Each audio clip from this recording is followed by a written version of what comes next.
Parlant de ça, ben, ça nous amène à parler de Messi, à qui on fait toutes nos condoléances, hein. Messi a perdu son papa et puis, dans les dernières nouvelles, il avait décidé de rester, en Argentine, de rester un peu de temps avec sa famille.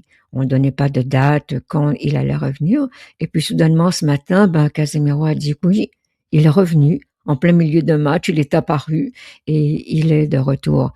Mais je ne sais pas si vous vous souvenez, Chad, je pense dans la Coupe du monde, quand il avait joué, je me rappelle plus contre quelle équipe, mais il avait fait un premier but et puis il pleurait. Apparemment, il avait dit qu'il y avait des problèmes dans chez lui. C'était probablement Oui, la c'était maladie de son père.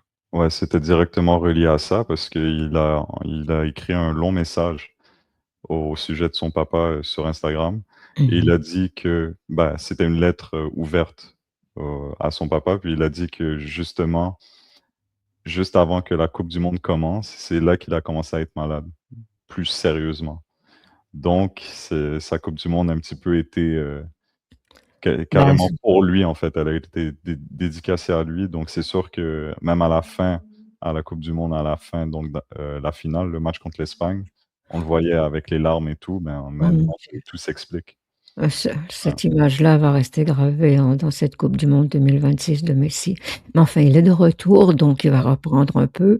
Et puis, ben, avec Casemiro, puis pourquoi pas Neymar.